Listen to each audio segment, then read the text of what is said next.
black in color. Huge lunges. They do have variable amounts of white going down their bellies, on the undersides of their foreflippers, which are also known as their pectoral fins.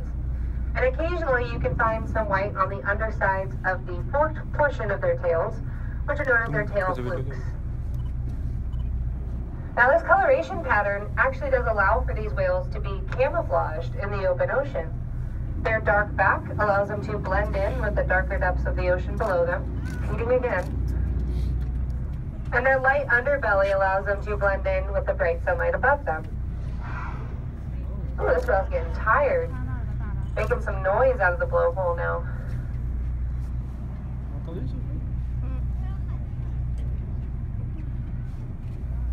So on average, these whales will grow to length somewhere between 45 and 50 feet, though there have been record holders growing up to about 62 feet.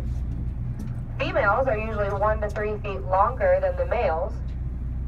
And on average, ooh, huge lunge.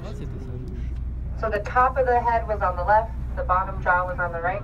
You're looking directly at the whale.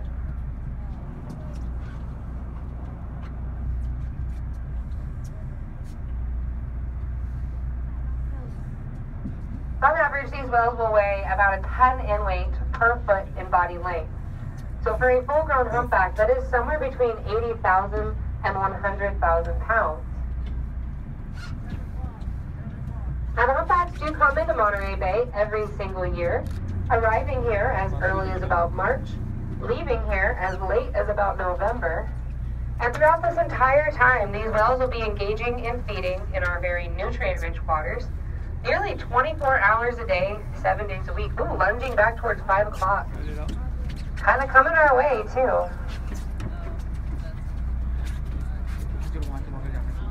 Of course, these whales do not always necessarily swim in a straight line. They are typically circling around. Whew.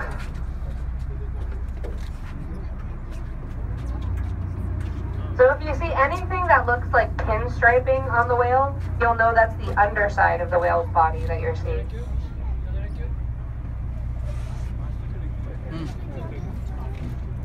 So while these whales are here feeding, hopefully they will pack on a blubber layer that's somewhere between 8 and 10 inches thick. That blubber layer will not only keep them warm while they're here in our very cold waters, but it will also be their source of nutrition over the winter season.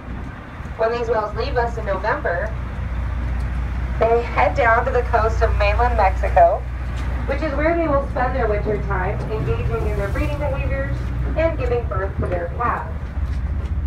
Now they do move to the warmer waters to benefit the calves, because similar to feline pests, whales come to form with pretty thin blubber layers, and they wouldn't have a good chance of survival if born in our cold water. And furthermore, as the winter progresses in Monterey, now I'm winding away from here. As the winter progresses here, our winter storms will pick up, and Monterey is just not a great place to raise a baby. So these whales do give their calves a fantastic head start by moving to the warmer, calmer waters. Now whales lunging out towards 3. And you can see the fish trying to jump up out of the water at 1 o'clock. You see little flashes coming up. This is the fish right along the surface. They are scared.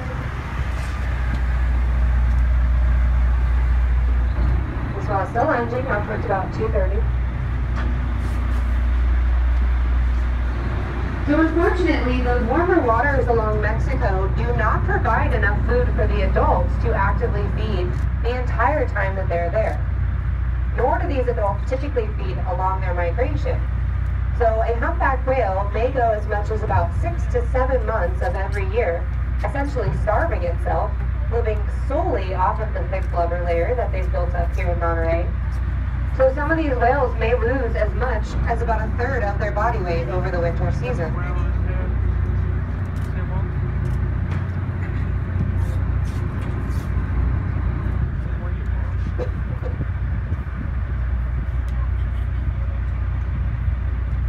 So typically, while these whales are feeding here, they're making deeper dives, heading down somewhere between 40 and 600 feet. They can make dives to a couple thousand feet if they really needed to, but fortunately their food, which is typically anchovies or krill, usually found shallower in the water column.